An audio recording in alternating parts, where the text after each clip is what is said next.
सामान्य पावडर नाही, फक्त नायसिल. क्लिनिकली सिद्ध झालं आहे की नायसिल मध्ये कडुलिंबाची सुपर पॉवर आहे, जी घामुळ्या तयार करणाऱ्या किटाणूंना त्वरित मारते आणि देते सुगंधित शीतल आराम. आता मिळवा 150 ग्रॅम नायसिल पॅक वर 70 रुपयांचा नायसिल पॅक फ्री. जूनचा अर्धा महिना संपलाय, पण मान्सूनचं चित्र अजूनही अस्पष्ट आहे. अनेक भागांमध्ये पावसानं ओढ दिली आहे. शेतकरी चिंतेत आहेत, पण हवामान खात्याचा इशारा हा त्याहूनही मोठा आहे. हा मान्सूनला झालेला उशीर हा फक्त ट्रेलर आहे. येणारे 5 महिने हे भारतासाठी अत्यंत कठीण असणार आहेत, कारण एल निनो नावाचं एक मोठं संकट हे भारताच्या दाराशी उभं आहे. नेमकं एल निनो काय आहे आणि त्याचा आपल्या देशावर, खास करून राज्यावर, महाराष्ट्रावर काय परिणाम होणार आहे, जाणून घेऊयात सविस्तर. नमस्कार, मी अक्षरा चोरमारे आणि आपण पाहताय लोकमत. तर गेल्या काही दिवसांपासून आपण सगळेच पावसाची वाट बघतोय.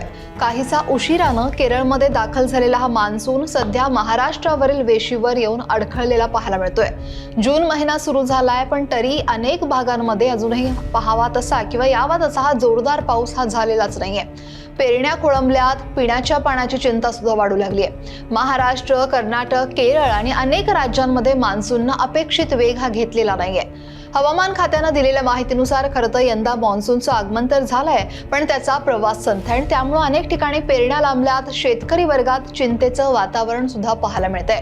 याशिवाय भारतीय हवामान खात्यानं यंदाच्या पावसाळ्यात सरासरीपेक्षा कमी पाऊस पडण्याचा अंदाज वर्तवलाय.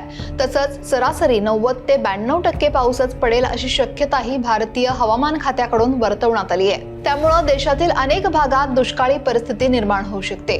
ज्येष्ठ हवामान शास्त्रज्ञ के.एस. होसाळीकर यांनी काय सांगितलंय तर IMDच्या मॉडेलनुसार 24 जून पासून पश्चिम किनारपट्टीवर पावसाचा जोर वाढण्याची शक्यता आणि त्यानंतर 26-27 जूनच्या सुमारास तो उत्तर कोकणात पोहोचू शकतो. मान्सून हा मुंबईत सर्वात उशिरा आगमनाचा नवीन विक्रम हा नोंदवला सुद्धा जाऊ शकतो अशी शक्यता आहे. सध्या हवामान उष्ण आणि दमट आहे आणि याचाच अर्थ काय आहे तर मुंबईत पाऊस यायला जून महिन्याचा शेवटचा आठवडा सुद्धा उजडू शकतो. पण ही तर फक्त सुरुवातीची झलक आहे. खरं संकट तर एल निनोमुळे येणार आहे. आता एल निनो म्हणजे काय तर प्रशांत महासागराच्या विषुववृत्तीय प्रदेशातील समुद्राच्या पृष्ठभागावरील तापमान वाढणं. सोप्या भाषेत सांगायचं तर प्रशांत महासागर गरजेपेक्षा जास्त गरम होतो आणि त्याचा परिणाम जगभरातल्या हवामानावर होतो. भारतासाठी एल निनो म्हणजे मान्सून हे कमकुवत होणं आणि दुष्काळासारखी परिस्थिती निर्माण होणं. जेव्हा एल निनो सक्रिय असतो तेव्हा भारतात सामान्यतः पाऊस कमी पडतो किंवा पाऊस हा अनियमित होतो. यामुळे शेतीचं मोठं नुकसान होऊ शकतं आणि पिण्याच्या पाण्याची तीव्र टंचाई सुद्धा निर्माण होऊ शकते. हवामान तज्ज्ञांच्या मते 2026 मध्ये जून महिन्यात एल निनो कमकुवत राहील, मात्र जुलै ऑगस्ट मध्ये त्याचा प्रभाव मध्यम आणि सप्टेंबर पर्यंत तो प्रभावी राहू शकतो. नोवा आणि IMD सारख्या संस्थांच्या अंदाजानुसार जुलै आणि ऑगस्ट मध्ये एल निनो हा विकसित होण्याची शक्यता ही 80 ते 90% जास्त आहे. खरं तर मागच्या काही वर्षातली आकडेवारी पाहिली तर एल निनो हा प्रभावी असलेल्या वर्षांमध्ये भारतात सरासरीपेक्षा कमी पर्जन्यमान नोंदवले गेले. खरं तर या गंभीर स्थितीचा सामना करण्यासाठी शासन स्तरावर उपाययोजना सुरू झाल्यात. मग पाणी बचतीचं आवाहन केलं जात आहे, पीक पद्धतीत बदल करण्याचं सुद्धा सुचवलं जात आहे, दुष्काळ निवारणाच्या योजना आखल्या जात आहेत. पण या संकटावर मात करण्यासाठी आपल्या प्रत्येकाचं सहकार्य तितकंच आवश्यक आहे.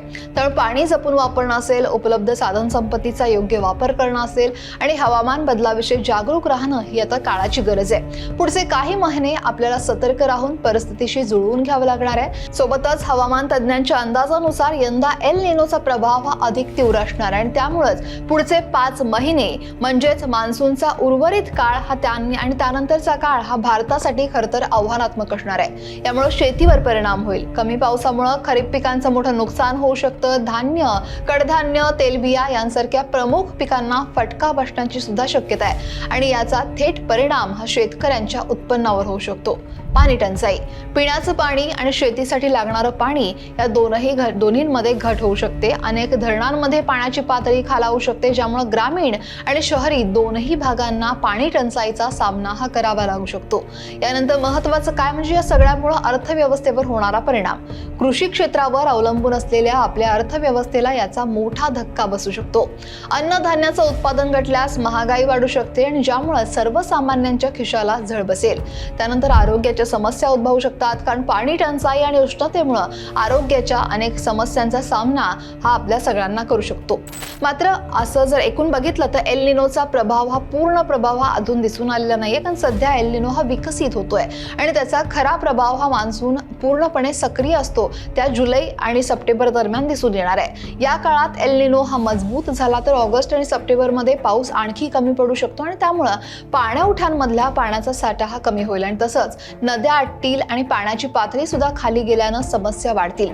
याचे परिणाम सुद्धा आपल्याला एकूण दिसून येऊ शकतात. खरं तर या गंभीर विषयांवर तुमचं मत काय आहे? तुमच्या भागात सध्या मान्सूनची काय स्थिती आहे? कमेंट नक्की करा आणि लोकमत सबस्क्राईब करायला विसरू नका.